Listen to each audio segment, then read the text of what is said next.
Everyone, today on my show we are making the most popular and loved dish. It's mutton biryani, and here's my version. Here are the ingredients. I have 1 kilo of mutton, 3 cups of rice. Here I'm using a short grain rice called Jeeraga Samba, which is widely popular in South India. However, you can also use basmati long grain rice.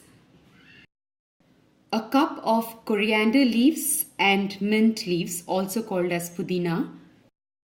A tablespoon of garam masala powder. 2.5 tablespoons of chili powder. 1.5 tablespoon of coriander powder. Half a teaspoon of turmeric powder.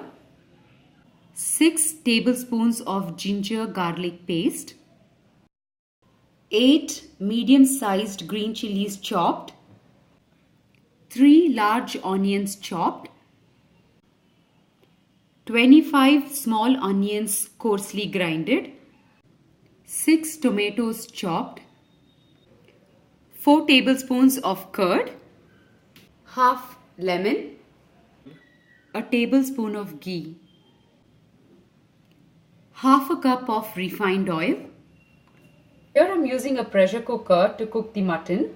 So in goes the oil,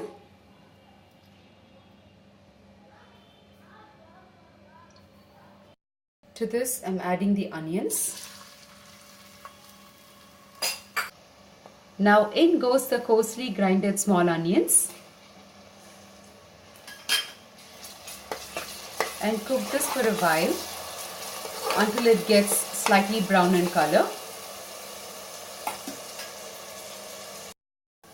Ginger garlic paste.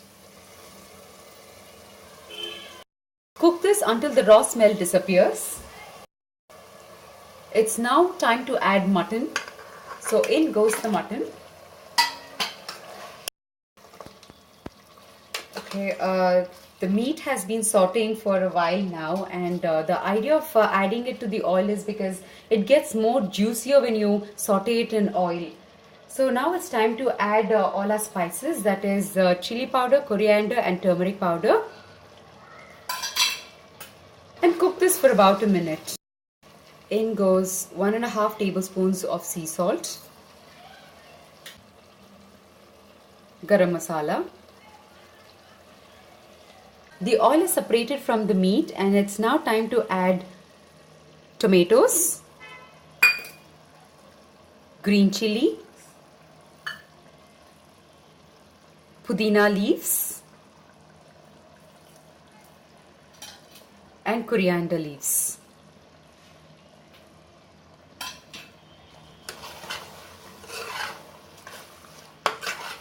Give it a stir. To this I'm also adding curd. I'm going to cook this for 2 whistles now. I'm not adding any water to this. The meat gets cooked in its own juices. So here I'm leaving it on pressure for 2 whistles. It has cooked through, and now I'm going to transfer this to a pot. It's time to add rice. So in goes the Jeeraga Samba rice. So here I've added about 4.5 cups of water. Since we're using 3 cups of rice, the actual ratio is for 1 cup of rice you will need to add 1.5 cup of water. Here I'm going to cook this on a very slow flame for about 10 minutes. Now it's time to add lemon. Just squeeze it over it.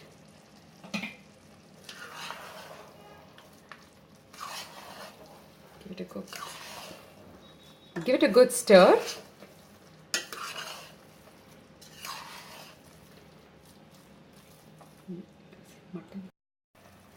I'm adding about half a tablespoon of ghee.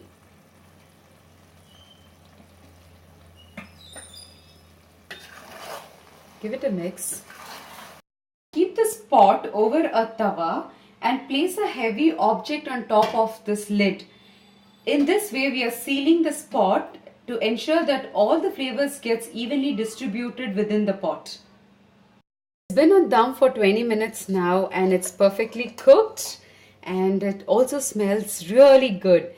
I hope you all try this at your home, and give me a thumbs up if you like this recipe, and also subscribe to my channel. Until then, take care. Bye bye.